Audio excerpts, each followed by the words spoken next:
नमस्कार, मैं हूं विशाल पांडे और आप देख रहे हैं एबीपी न्यूज। आज हम बात करेंगे प्रधानमंत्री नरेंद्र मोदी के इंस्टाग्राम वीडियोस की।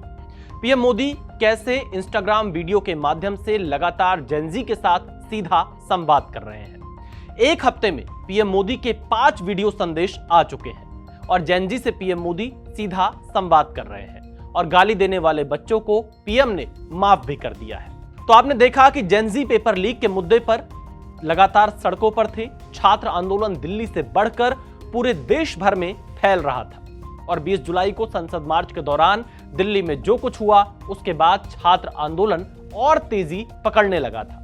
छात्र अपनी मांगों पर अड़े हुए थे और इन सब के बीच में प्रधानमंत्री नरेंद्र मोदी 23 जुलाई की रात सीधे इंस्टाग्राम पर एक वीडियो पोस्ट करते हैं जिसके माध्यम से वो जेनजी के साथ सीधे बातचीत करते हैं। पीएम मोदी ने इस वीडियो संदेश में कहा कि मैं जानता हूं कि पेपर लीक कोई मामूली विषय नहीं है। लाखों विद्यार्थी और उनके अभिभावकों के लिए बहुत ही पीड़ादायक है। गुनाहगारों को पकड़ा गया है। फास्ट ट्रैक कोर्ट और कठोर सजा के मसौदे वाले पेपर लीक से जुड़ा संशोधन बिल के मुद्दे पर कल कैबिनेट में चर्चा होगी। और पीएम मोदी ने यह वीडियो इंस्टाग्राम पर पोस्ट ही किया था कि रातों रात कुछ ही घंटों में मिलियंस में इसके व्यूज पहुंच गए थे। इसी तरह पीएम मोदी ने छात्रों को न्याय दिलाने के लिए जो भी फैसले किए, इस दौरान उन फैसलों की जानकारी सीधे छात्रों तक इंस्टाग्राम के माध्यम से पहुंचाने लगे। पीएम मोदी ने 24 जुलाई को एक और वीडियो संदेश जेनजी को दिया। इसमें पीएम मोदी ने कहा कि आपके सुझाव मुझे मिल चुके हैं। और आपको ध्यान देने वाली बात यह है कि जब पीएम मोदी ने 24 जुलाई को यह वीडियो पोस्ट किया, उसके बाद 25 जुलाई को शनिवार का दिन था, उस दिन दोपहर में धर्मेंद्र प्रधान ने इस्तीफा दे दिया। नैतिकता के आधार पर धर्मेंद्र प्रधान ने इस्तीफा दिया था और धर्मेंद्र प्रधान ने अपने इस्तीफे में यह कहा था कि छात्रों के साथ वो खड़े हैं। लगातार उनकी सरकार छात्रों के हित में फैसले कर रही है, लेकिन कोई राष्ट्र विरोधी ताकत इस परिस्थिति का फायदा ना उठा पाए, इसलिए वो नैतिकता के आधार पर अपना त्यागपत्र प्रधानमंत्री को भेज रहे हैं। यानी जो फीडबैक प्रधानमंत्री नरेंद्र मोदी ने 24 जुलाई को लिया था, जो फीडबैक साझा किया था छात्रों के साथ में, उसके बाद यह घटनाक्रम देखने को मिला। और फिर जब यह इस्तीफा हो गया, दिन भर खबर चलती रही। पीएम मोदी ने 25 जुलाई को एक और वीडियो साझा किया जिसमें संसद में पेपर लीक बिल आने वाला है, इसके बारे में जानकारी प्रधानमंत्री की तरफ से दी गई और इसमें भी छात्रों से सीधा संवाद किया। इस दौरान यह पूरा छात्र आंदोलन खत्म हो चुका था। बच्चे अपने घर को जा चुके थे और उसके बाद जो उनकी मांगें थी, सरकार ने उन मांगों को स्वीकार कर लिया था, जिसके बाद लगातार सोशल मीडिया पर अलग अलग तरह की राय सामने आ रही।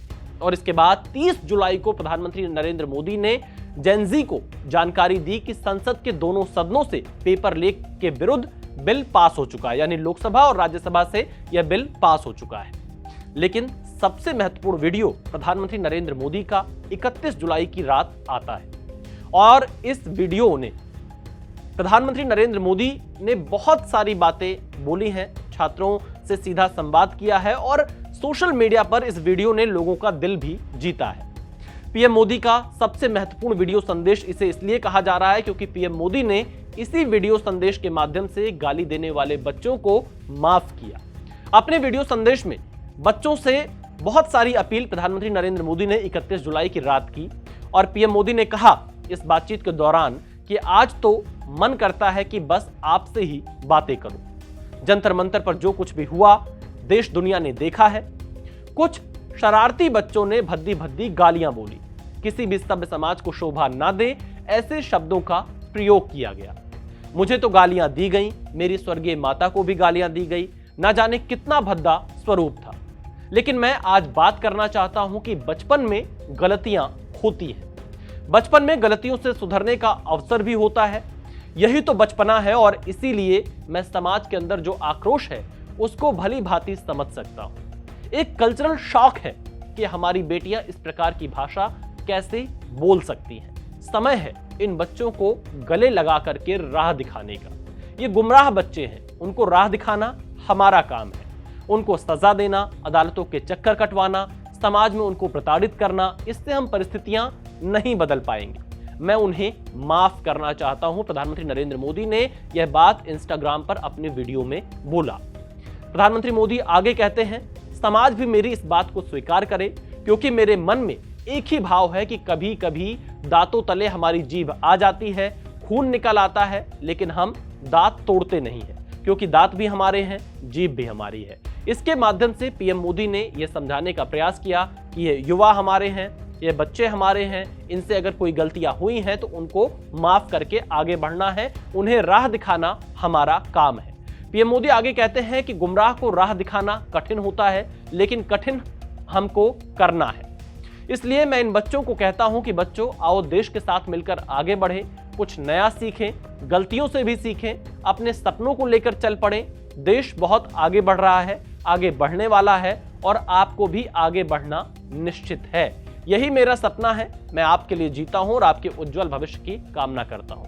तो पीएम मोदी ने इस वीडियो संदेश के माध्यम से उन तमाम बच्चों से सीधा संवाद किया जो उनके खिलाफ भद्दी भद्दी गालियां दे रहे थे या उनके खिलाफ लगातार बहुत आपत्तिजनक नारे लगा रहे थे जंतर मंतर पर। पीएम मोदी ने उनको माफ करके एक बड़ा दिल दिखाया और कहीं ना कहीं यह मैसेज दिया है कि किसी प्रकार की कानूनी कार्रवाई इन बच्चों के खिलाफ ना हो, इनको सजा ना मिले, अदालत के चक्कर ना काटने पड़े, क्योंकि हम सभी ये जानते हैं कि जब किसी एक घर में कोई एक मुकदमा हो जाए तो उस पूरे परिवार के ऊपर क्या बीतती है।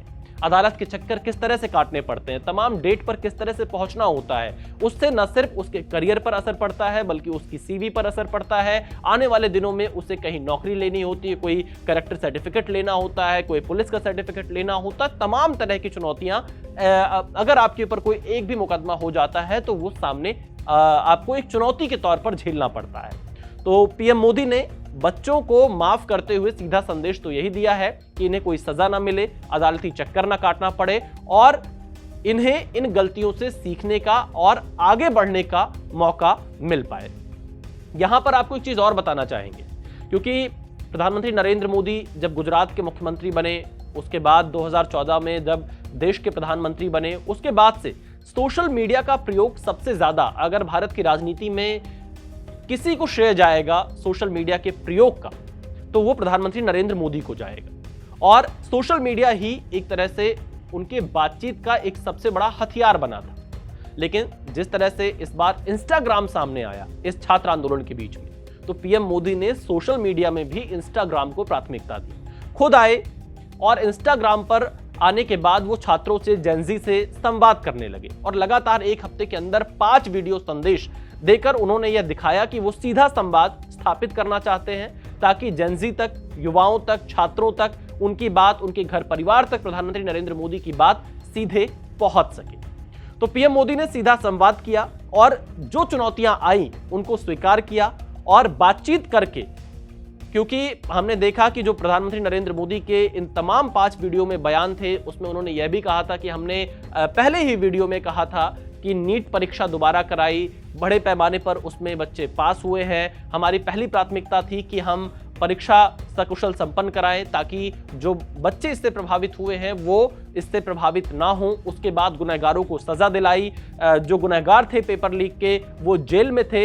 ये सारी बातें प्रधानमंत्री की तरफ से अपने वीडियो संदेश में कही गई थी। लेकिन एक बात तो बिल्कुल साफ है कि प्रधानमंत्री नरेंद्र मोदी स्थितियों को भांप लेते हैं, परिस्थितियों को समय रहते पढ़ लेते हैं, समझ लेते हैं। और इस बार भी जब छात्र आंदोलन और ज्यादा आगे बढ़ने लगा था और तेज होने लगा था, तो इन सब के बीच पीएम मोदी खुद आगे आए और उन्होंने कोई बैरियर बीच में नहीं रखा। वो सीधे छात्रों से संवाद स्थापित करने लगे, क्योंकि उन्हें यह पता था कि जेनजी के साथ सीधा संवाद करना होगा, बातचीत करनी होगी। और इसीलिए एक हफ्ते में 5 इंस्टाग्राम वीडियो डाले जिसपे मिलियंस में व्यूज आए और सीधा संवाद किया।